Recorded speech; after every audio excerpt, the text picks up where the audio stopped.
Quand nous parlons la team des législations esclavagistes, on pense immédiatement au Code noir de Louis XIV. Ce texte, signé en 1685 avec Colbert, est souvent présenté comme le grand cadre juridique de l'esclavage des colonies françaises. Mais ce que personne ne vous dit, c'est que d'autres codes encore plus brutaux ont existé. Les empires espagnols et portugais ont régné sur un immense territoire esclavagiste, et cela bien avant la France. Le Brésil portugais, les Caraïbes espagnols, les territoires d'Amérique latine, des millions d'Africains y ont été réduits en esclavage. Et les lois qui régissaient leur sort étaient d'une violence extrême. Alors là, la team, vous me direz, pourquoi n'en parle-t-on jamais ? Pourquoi connaît-on le Code noir français, donc de Louis XIV, mais pas les réglementations espagnoles et portugaises qui pourtant ont duré plus longtemps et ont causé plus de souffrances ? Aujourd'hui la team, nous allons lever le voile sur cette partie de l'histoire qui est méconnue. Nous allons comparer ces différents codes et comprendre comment les empires ibériques, donc espagnols et portugais, ont institutionnalisé une brutalité inimaginable. Parce que l'histoire, la vraie, ne doit surtout pas être racontée à moitié.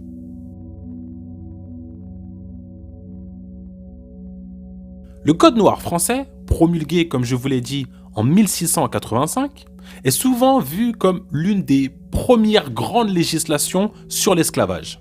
Ce texte, signé sous Louis XIV, visait à encadrer la traite et l'exploitation des esclaves dans les colonies françaises. Il imposait des règles strictes. Par exemple, les esclaves étaient considérés comme des biens meubles, c'est-à-dire des objets de propriété. Ils ne pouvaient pas se marier sans l'autorisation de leur maître. Les châtiments corporels étaient légaux, mais théoriquement encadrés. Il était interdit de tuer un esclave sans justification légale, et ainsi que tous les esclaves devaient être baptisés dans la foi catholique. Et là où moi je vais mettre mon grain de sel dedans, c'est que les esclaves étaient considérés comme des biens meubles, mais un bien meuble n'a pas d'âme en soi en tant que tel, si on prend le concept donc religieux. Mais par contre, les esclaves devaient être baptisés dans la foi catholique. Donc il y a une ambivalence incroyable. Le Code noir est souvent critiqué, et cela à juste titre, pour son inhumanité. Mais ce que l'on oublie de dire, c'est qu'il était bien plus protecteur que les législations ibériques. Car en Espagne et au Portugal, l'absence de cadre strict a laissé place à des atrocités encore pires. Contrairement à la France, l'Espagne n'a jamais eu de code noir officiel unique. Son système reposait sur plusieurs lois locales, dont la Siete Pardidas au XIIIe siècle et les lois des Indes au XVIIe siècle. Elles parlaient d'un bon traitement des esclaves, mais sur le terrain, la situation était infernale. Dans les Caraïbes espagnols, ainsi qu'en Amérique latine, les esclaves étaient soumis à une violence extrême. Parlons des tortures quotidiennes. Les Espagnols utilisaient des instruments de torture comme la ceinture à pointe qui lacérait la peau des esclaves récalcitrants. Parlons des absences de droits religieux. Contrairement au Code noir français, qui, celui-ci, imposait le baptême, les esclaves espagnols n'étaient pas toujours convertis, ce qui les privait de toute reconnaissance religieuse et des maigres protections qui allaient avec. Il y avait, bien évidemment, comme dans les colonies françaises, des exécutions arbitraires. En France, un maître qui son esclave sans justification pouvait théoriquement être puni, même si c'était rarement appliqué. En Espagne, aucune loi n'empêchait un maître de tuer un esclave pour n'importe quelle raison. Il y a un historien spécialiste de l'esclavage ibérique qui s'appelle David Waite qui souligne que la flexibilité des lois espagnoles a permis des abus encore pires que ceux du Code noir français. Le Portugal, qui a contrôlé le Brésil pendant plus de 3 siècles, a publié ce que l'on appelait le Code philippin, qui légalisait officiellement l'esclavage dans l'Empire portugais. Ce texte, vous ne l'imaginez pas, mais était d'une brutalité extrême. Les esclaves n'avaient aucun droit légal. Ils étaient des objets marchands et pouvaient être achetés, vendus ou éliminés sans justification. Les châtiments étaient systématiques, comme vous l'imaginez. En plus des fouets et des mutilations, les esclaves récalcitrants étaient souvent pendus en public pour montrer l'exemple.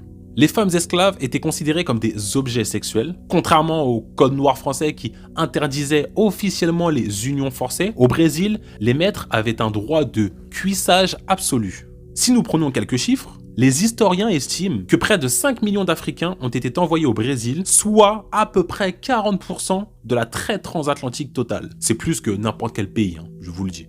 En 2001, des fouilles archéologiques à Valagon Wharf, un ancien port d'esclaves à Rio, ont révélé des chaînes, des ossements et des objets rituels africains témoignant de l'horreur de ce système. Pourquoi ces codes étaient-ils beaucoup plus brutaux que le code français? Que l'on s'entende bien, le code noir français. Plusieurs raisons expliquent cette différence. Première raison, l'absence de codification stricte en Espagne et au Portugal a laissé libre cours aux pires tortures.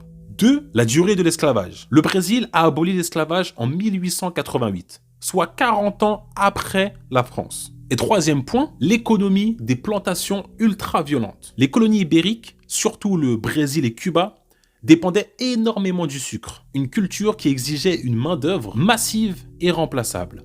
En d'autres termes, la team, le code noir français, aussi cruel soit-il, je ne dis pas le contraire, était un mal encadré, même si je n'aime pas trop cette expression, mais contrairement aux autres codes, c'est ce que l'on pourrait dire, alors que l'absence de cadre en Espagne et au Portugal a permis une barbarie sans limite.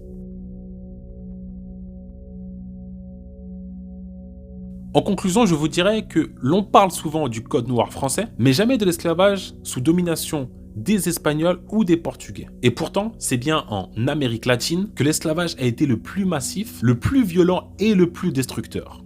Pourquoi cette partie de l'histoire a-t-elle été effacée? Parce que l'Europe préfère parler de ses lois plutôt que de ses crimes. Aujourd'hui la team, il est temps de rétablir la vérité. Donc comme d'habitude, partagez cette vidéo, faites entendre cette histoire, parce que si nous n'en parlons pas, personne ne le fera à notre place. Donc comme d'habitude, laissez un commentaire pour me dire ce que vous en avez pensé de la vidéo, mettez un petit pouce bleu pour le soutien, abonnez-vous à la chaîne si vous êtes nouveau, et surtout le plus important, activez la cloche des notifications pour ne rien rater de toutes mes prochaines vidéos. C'était ton boy Jimmy, peace.